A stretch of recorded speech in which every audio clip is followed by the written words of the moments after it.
Hey there, fam. Welcome. Hello. My name is Amy. Thank you so much for joining.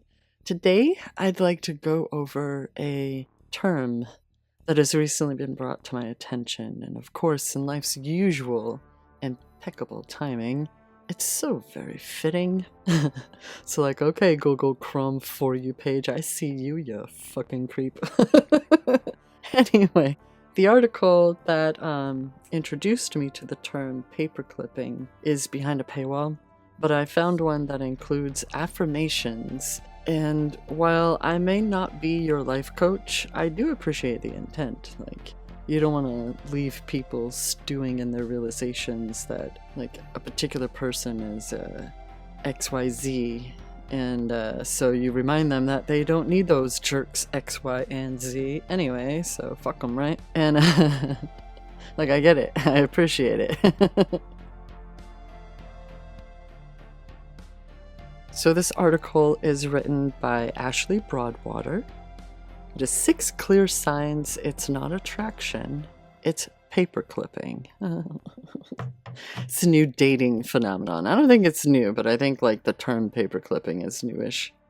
So paperclipping is a dating phenomenon that's similar to breadcrumbing, in which someone comes back into your life only to feel good about themselves, and then only to leave again. They use you and your interest to increase their confidence, making you think they're interested without showing any actual signs of advancing the relationship. Now, the term is based on Clippy, the little paperclip icon that used to pop up to... It would help you when you were using Microsoft Word, even though it didn't truly help you at all. Clippy was unsupportive, annoying, and unuseful. He was random and made you believe you would get your questions answered, even though you soon realized you wouldn't. Oh, Clippy. So it's a new term for an age-old behavior that has allowed people to increase their sense of worth by feeding on superficial, intermittent connection and the emotional responses of others, said Carla Main Menley, a clinical psychologist. I hope I didn't mispronounce any of that. Now, paperclipping is generally a sign that the individual is emotionally immature and unable to engage in a meaningful relationship, and a person might paperclip due to unconscious fears of being abandoned or rejected. As a result, the paperclipping person disappears before things get meaningful, and then reappears in order to feel validated and important. Such a person never stays long enough to experience actual connection due to the underlying fears and low sense of self-worth. And then number 1 is they message you, then ghost you repeatedly. So, mind you, I'm autistic and I have ADHD. I have time blindness is really what I'm saying. So to me, it doesn't seem like it's been that long. You know what I mean? I feel like, didn't we just talk? Like, didn't we just, like, we were just, you know, over at such and such place. And it's like, Amy, that was a year ago. What? You're crazy. No, it was. Oh, God, it was. Shit, I suck. You know, you kind of like, you can feel like a bad friend because it's like, damn, life's just kind of going on by and I'm hyper focused. But I swear, like, I didn't ghost. I just didn't realize. I honestly didn't. So if you're like me, like, it's a thing. It's a genuine thing. Just like executive functioning, or as I like to call it, executive dysfunctioning. But some folks really do this kind of crap. Paperclipping, right? Or breadcrumbing, if you will. Whichever you prefer. So they message you and then ghost you repeatedly. You may have relationships where the other person only contacts you intermittently. They may say they're just a bad texter or super busy. And in some situations, that's true. Over 15 million American adults struggle with social anxiety, and people may have bigger priorities than their relationships. Or, you know, like there's, you know, seniority, that's all. It doesn't mean they don't care. It just means there's somebody else higher up on the list. And there's only so much time of the day. There's only so many spoons. There's only so much. Sometimes, the reason for such behavior is murkier and less innocent. A paperclipper wants to feel validated and as if others are romantically interested in them, but they fear getting hurt.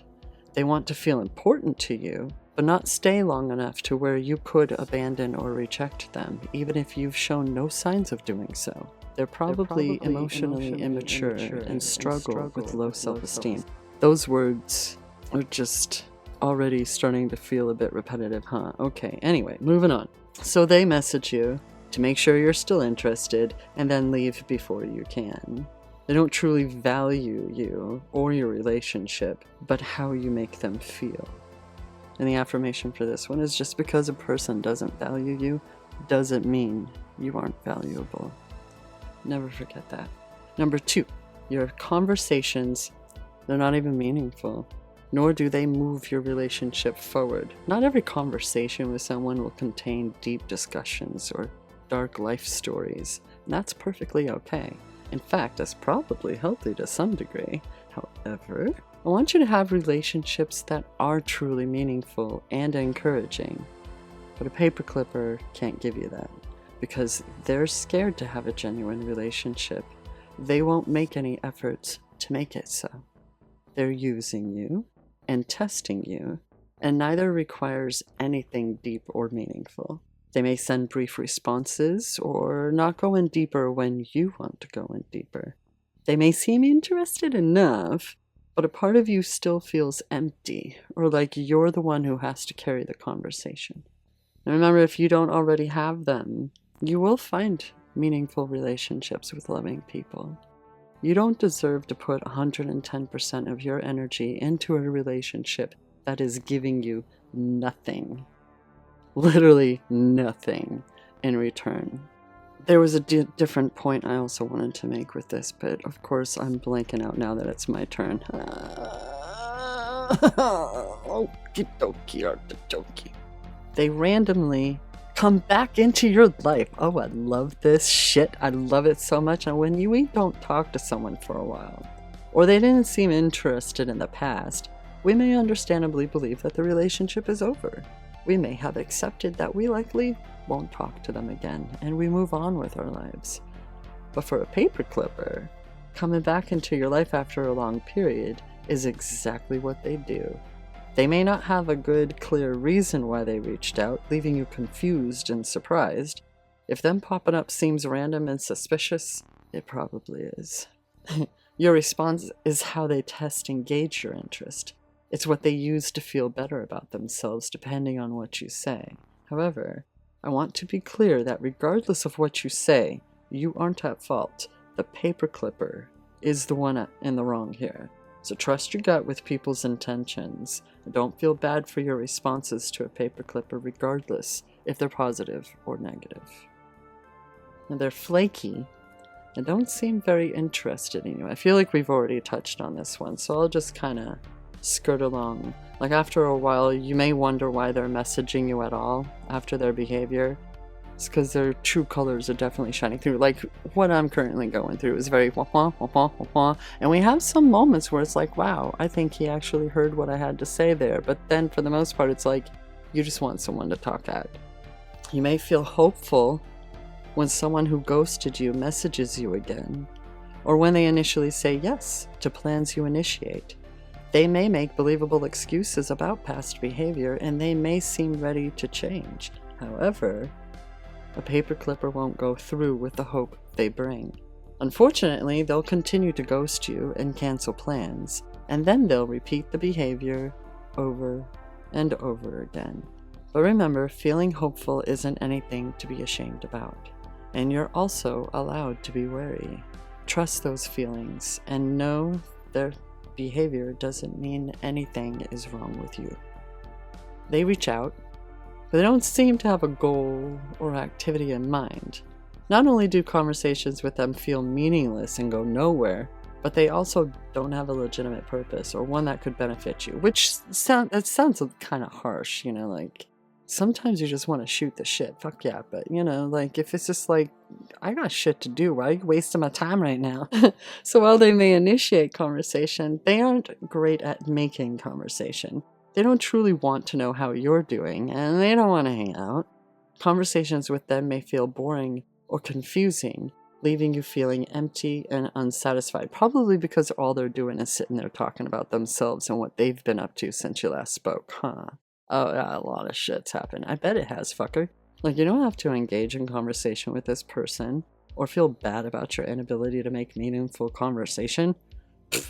So, what it looks like is when people paperclip, they reach out to someone randomly with no intention other than to see if the person is still interested. They're flaky. They don't intend to make plans or move the relationship forward, and will repeatedly ghost and message you. You may feel confused and hurt. People who engage in this kind of behavior are likely struggling with low self-esteem, abandonment concerns, and insecurities, and they want to feel like others are interested in them because it makes them feel better about themselves, but they don't want to stay long enough or build a meaningful relationship in which they might get hurt. So this is explained not to excuse their behavior, but to just simply explain it, right? Because it has nothing to do with the other person's self-worth. While we can't control other people's behavior, while we're not at fault for their fuckery, right? We can make helpful changes. For example, you can stop messaging the person back. I was like, when is she gonna bring up blocking? You can block their number. You can let them know you're not interested in talking anymore and explain how negatively they made you feel. Although I will say, once I figure out that whoever I'm talking to doesn't give a fuck about anything I'm saying, I stop saying things to them. You've wasted a lot of my energy. I'm done giving it to you. You know what I mean? So if someone has paperclipped you, please remember, is that a fucking plane? Are you kidding me? I mean, at least tell me where you're going. Where you coming from? What's happening? Names? Numbers? Nothing? Insta? Okay. If someone has done this shit to you, please remember that it's not your fault. It doesn't mean you're not a good or attractive person, nor does it mean you did something wrong. You don't need them in your life, and you'll find people who treat you well and are worth your time, attention, and effort. But you know, if they just have time blindness and stuff, it's okay to like reach out to people, you know, just whether they're autistic and just not really social or not. Some folks are autistic and hella social. They love the camaraderie of it all, you know what I mean? Just, if they're your friend, it's okay to reach out. Like, you know, just do a little extra. They're probably willing to do the same, you know, whether... I don't know what I'm saying anymore. I'm just saying, don't make assumptions. Stop making assumptions about people. But if someone's on some fuckery, you don't need to, like, they, in my opinion, become unworthy of your time and energy. Move on, kick the dust, all that groovy shit. Yeah. Anyway, what do you think? Are you dealing with this? Because, like I said, the timing is just exquisite. So, life. And until next time, and beyond, please take care.